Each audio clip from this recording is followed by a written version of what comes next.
Hi guys, CeeChronicles here. Welcome and welcome back to my YouTube channel. My content consists of mostly fragrance reviews and I post on the regular. So if you're here for the very first time, guys, I would appreciate it if you did consider subscribing.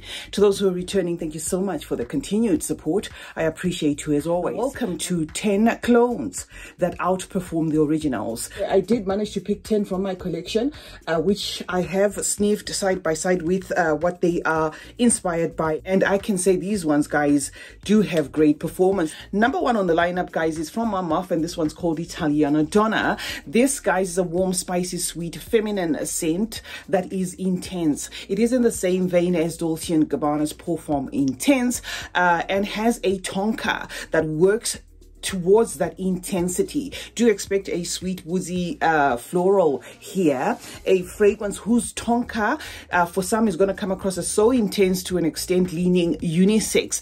This, guys, has been rumored to be discontinued, but you can still pick it up in some of the websites out there. So if you want a good contender for Dolce & Gabbana's Perfume Intense, then this one's going to do it for you, guys. It's called Italiano Donna and it's from the house of Amar. Second on the lineup, guys, is from Lattafa, and this one's called Relat. Okay, it is in the same vein as Waden Liwa. So if you've been eyeing that fragrance or you want to try a fragrance that is in the same vein as it, then this one's going to do it for you, guys. Expect a sweet, aromatic, herbal, spicy, intense fragrance there with a rose and a green nuance to it. It dries down woodsy, and it is the same woodiness together with an incense that ties this to give it beast performance. This is a fragrance, guys, that lasts till the next couple of washes. So do expect a fragrance that's going to do the most when it comes to performance there. Some might find it bordering on cloying. It's called Relat and it's from the house of Lattafa. Third on the lineup, guys, is going to be from the house of Zara. And I know when it comes to Zara's,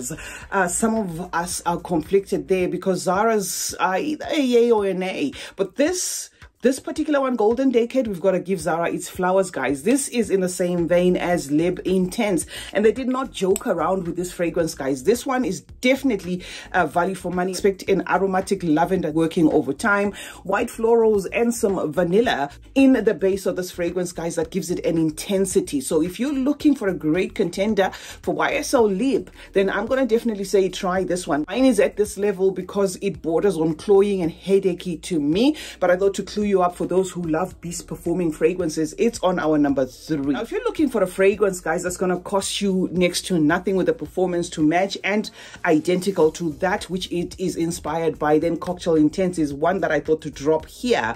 This is a fragrance, guys, in the same vein as Angel's Share, one of the underrated cheapies out there. I thought to drop this one as a recommendation if you're looking for that outright 101 DNA of Angel's Share. This is a fragrance that when it turns up, you may need to give a little time because it does kind of need to warm up to interpret what it's interpreting. When I did a full review of this one, I think a year or so ago, I was also conflicted because I thought it was coming across as very oily and something in it was off. But now that it has sat in my collection for over a year, I can outright tell you guys that this is one fragrance that's not going to disappoint you if you're looking for a DNA that is at par with Angel's Share with the performance to match. This one's called Cocktail Intense and it's from Fragrance World. Fifth on the lineup needs no introduction, but in case you don't know about this fragrance, this one is called Nebus from the house of Lattafa in the same vein as Billie Eilish's Eilish. Now, what this fragrance manages to do, guys, with that Billie Eilish DNA is it takes that chocolate and then it just runs with it. So if you are into chocolate fragrances, this one's going to do it for you, guys. It actually borders on cloying there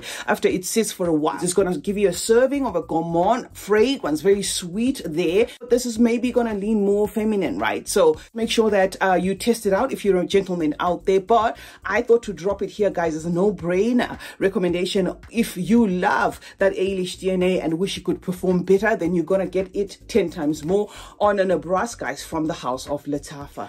Ajmal Evoke Gold for Women comes across as a hybrid of 3 fragrances. This gives me a little bit of lip.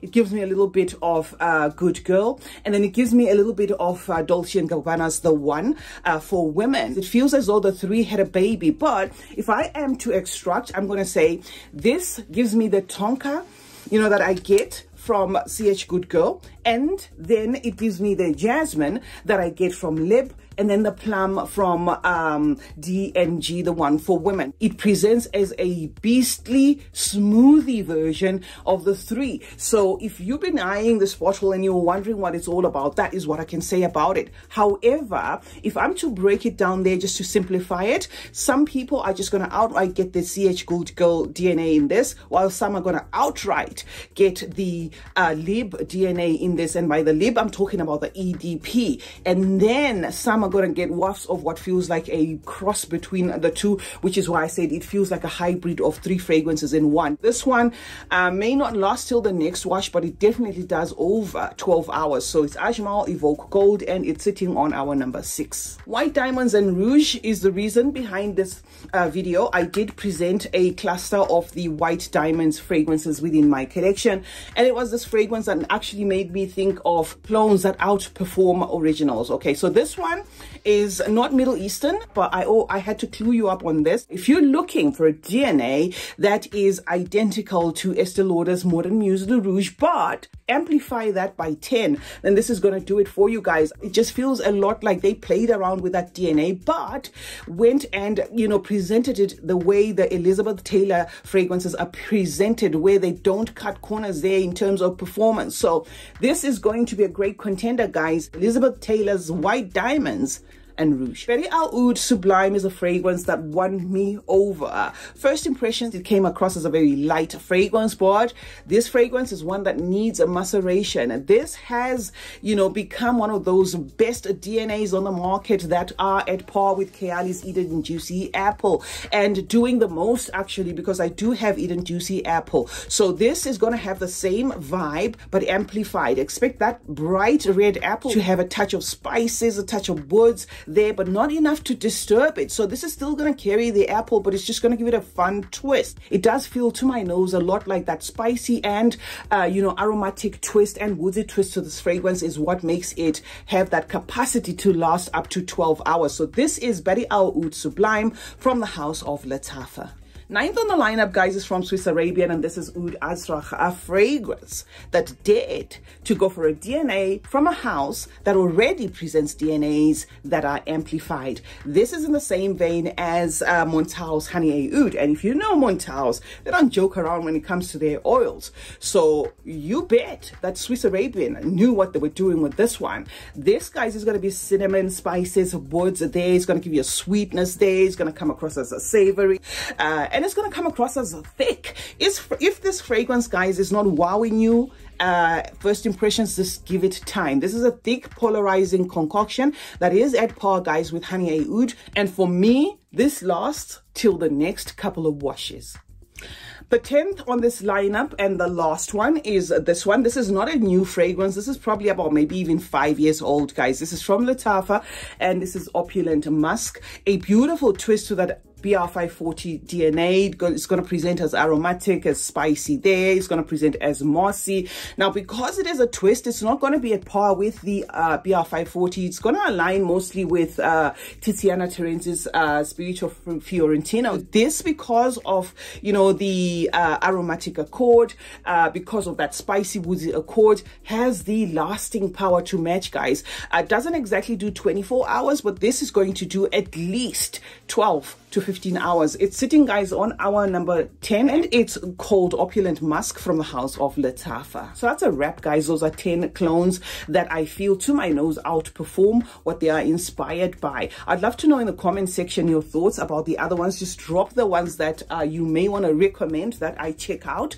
and then we can discuss, of course, more about fragrances in that particular comment section. CeeChronicles is my name. Thank you so much for joining me today. Do turn on post notifications while you're at it. That way you get to be notified anytime I upload a video. Like and share this video, guys, and do remember that smelling good is a form of good manners.